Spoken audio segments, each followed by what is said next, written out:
Problema. Ang problema ko siya. Tingnan mo naman yung mukha at itsura niya. Halatang mahirap. Hindi niya afford yung mga menus dito. Inaasikaso mo rin. Tanga ka rin no? Sir, mawalang galang na po. Restaurant po ito ha. Hindi po to charity. Na manghihingi ka ng pagkain, lumabas ka na lang.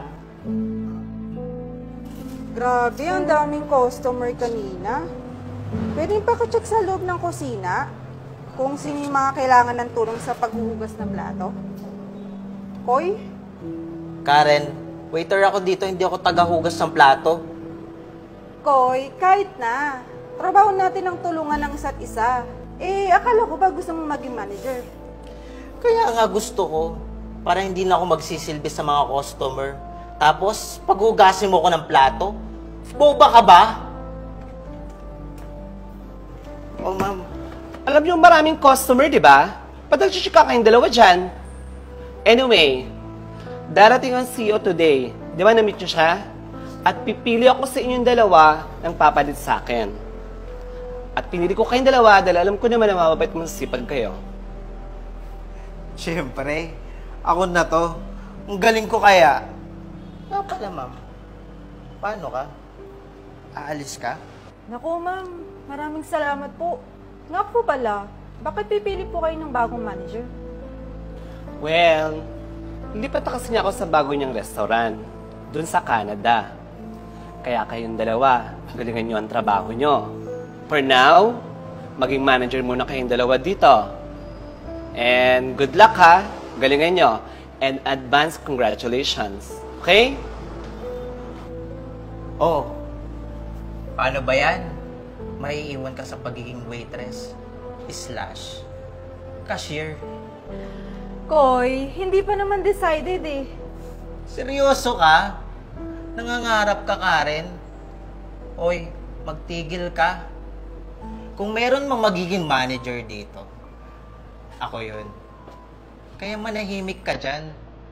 Kung magiging manager ako ngayong araw, sisasantehin kita. Sir, how can I help you po? Pwede bang makainin ng tubig? Nauuhaw na kasi ako eh. Sure po, sir. Maupo po muna kayo. Wait lang po. Anong ginagawa mo? Ba't mo siya pinapasok? Customer natin siya. Mukha ba siyang customer? Tingnan mo nga itsura niya at forma. Nagsasayang ka lang ng oras. Ang dami-dami pang mga customer, oh. Sir, pasensya na po. Paparating niyo po yung water po niyo. Ikaw, Koy, ano mong problema mo? Problema? Ang problema ko siya. Tingnan mo naman yung mukha at itsura niya. Halatang mahirap. Hindi niya afford yung mga menus dito. Inaasikaso mo rin.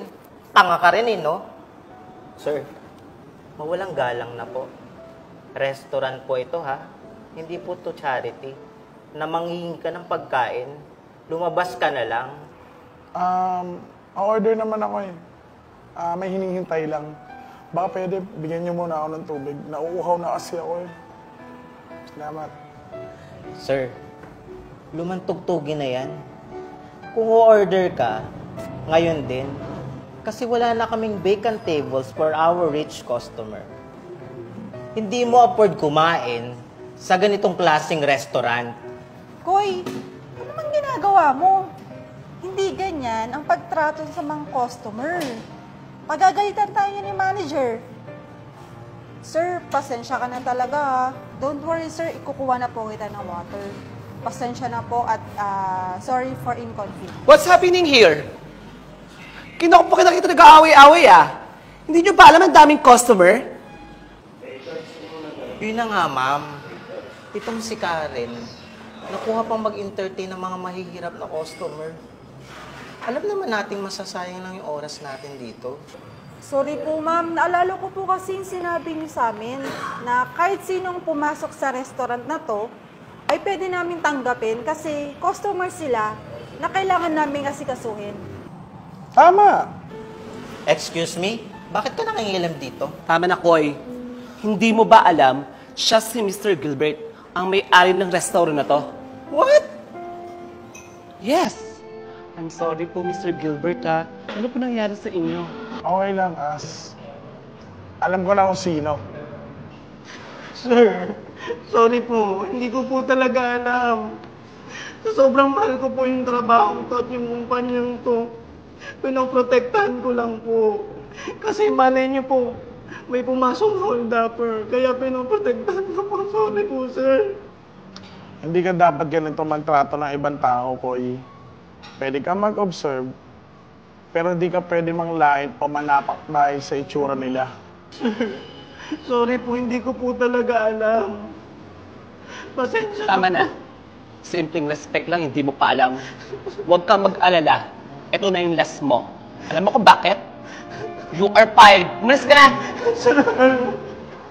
And this one, Karen, she will be the next manager. That's all for today. May meeting pa ako. So, Karen, ikaw nang bahala dyan. Peace out. Ano tinitingin-tingin mo? Ano?